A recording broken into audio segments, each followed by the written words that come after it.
A viewer recently asked for a script or a way to reboot multiple firewalls in automated fashion. So I just went to ChatGPT, used GPT-4, and said, hey, I need a script against the Palo Alto Networks firewall API or Palo Alto Networks device API.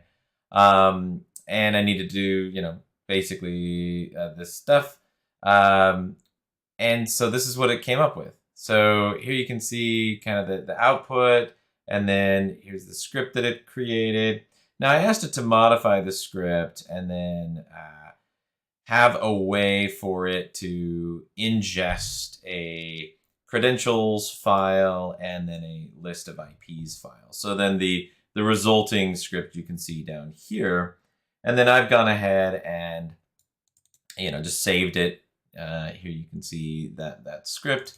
And then it's reading the firewall IPs right here. So let's just go ahead and try it. Now, before we try it out, one of the important things you need to do is grab a API key, right? So then here's the curl command. I just did it from WSL. I'm on Windows right now.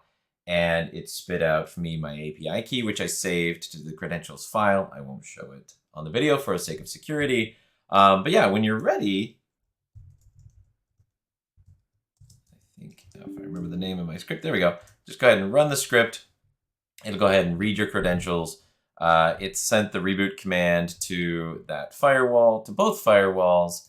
And if I go to test each one, that's not the one I wanted. I actually wanted this one.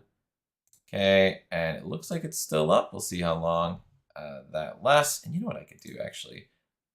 I'm just going to do continuous ping.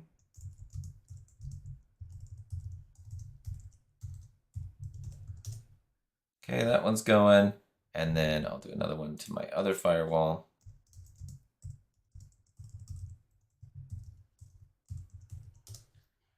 Right, that one's going. So when those reboots happen, we'll see that play out here. So anyway, hopefully this helps. The important piece in the firewall is essentially this command right here, where it says, hey, here's your firewall IP, which I read from that text.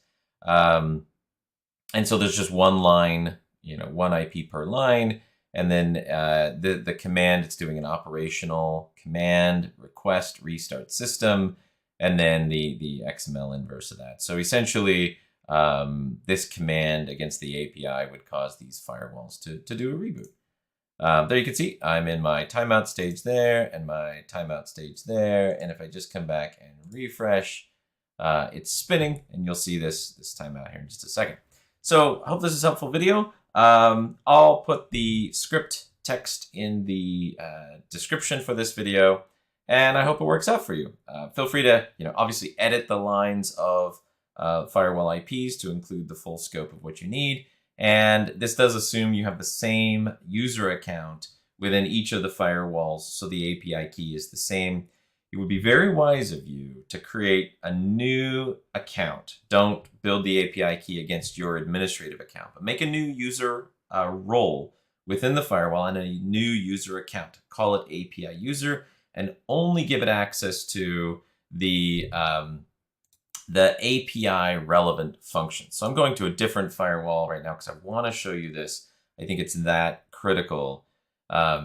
Because, we're security professionals. We should all work securely.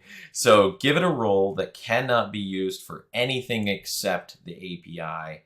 And if you're wise about it, make a role just for this function instead of a wide open API account, which I'm going to show you here. But anyway, I come into admin roles, I hit add. I've got this one here called API only, and you can see all web UI functions are disabled. You could put in specific, I think it's operational requests. This is all you need for this script to work. So a wise API account for this that exercises the principle of least privilege would only have this permission allowed, and then these things would be none, and these all would be disabled. Now this account I use for multiple functions, so I leave all the API stuff on, and then simply create an account. I think I've called mine API admin and give it the role. right here, it's panAF, and just give it the role of API only.